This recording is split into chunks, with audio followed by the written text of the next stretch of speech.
I was born in 1920 in Montreal. We followed the news all during the 30s, and we hoped it wouldn't come to war, but it did come to war. I was in my third year, or just beginning my third year at university, and we were told there was no equipment, nothing to be done. Finish your studies, you'll be more valuable when you have graduated than you would be now.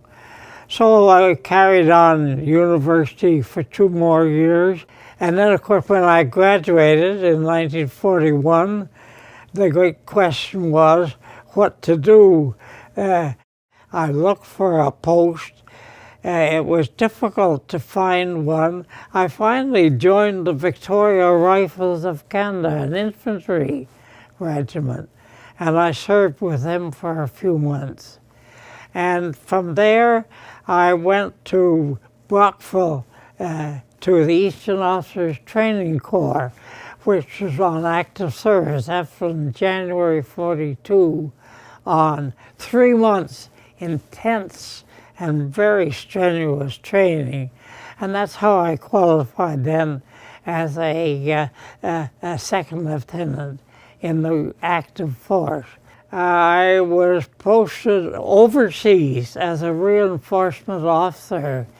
6 of us were sent, and we joined a company of the infantry, and we went off on the Queen Mary to England. It was pretty obvious there was going to be a landing in France, and we would be part of it. We had no idea, it was deep secret, where it would be and when. And of course, we were there. When D-Day came, we simply knew by the planes going overhead and then the announcement when we heard. We were an armored division, and that meant that we could not land early on. And when we got to opposite the beach in Normandy, again, it was a mass of ships. You had to wait your turn to get off. We were 2 days sitting just outside with the Air Force and overhead, and the enemy doing their best to bomb us. Well, on the 8th of August it began. We were supporting a major armored thrust. General Simmons had invented a way of getting across the open ground without casualties by taking the guns out of the self-propelled guns and track vehicles and the infantry riding through. Our job was to provide intense fire support, thousands of runs fired, and that was on the night of the August the 8th. We fired that, and then early morning we were told ceasefire. That was the end of that.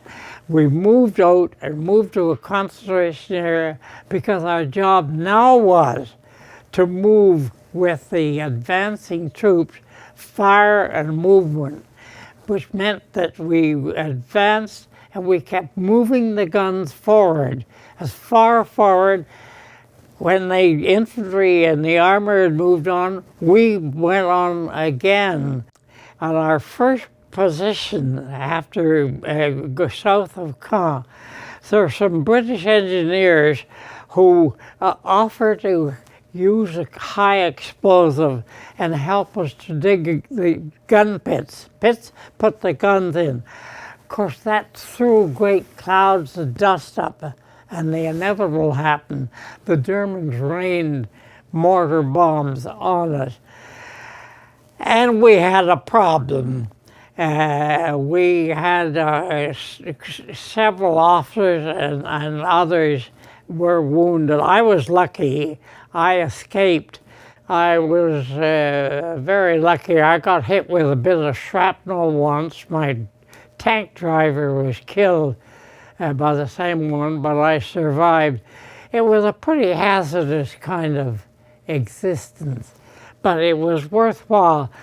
There was one battle which mentioned in the books and so on the Croodston Canal, and the ground was so boggy that the only place the guns, I didn't do it, could be deployed was in a straight line along the bank of the canal. And the problem to get over the canal and attack the Germans, well, we finally did, and it was a very, very difficult operation, a lot of casualties. Finally, we got a word that it looked as the Germans were going to quit, and they did. But the joke was that our guns were loaded when the ceasefire came, and they couldn't be unloaded. So they had to get a position where they could target, and the guns were emptied.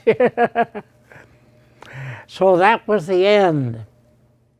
Of course, we knew afterward that General Eisenhower, it was a risky operation. That was the problem. It could have gone terribly wrong. And remember, this was 2 years after the Dieppe raid.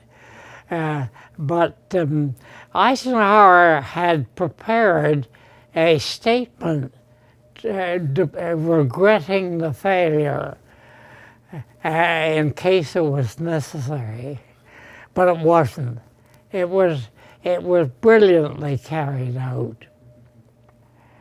We did the job that we had to do, and that was it.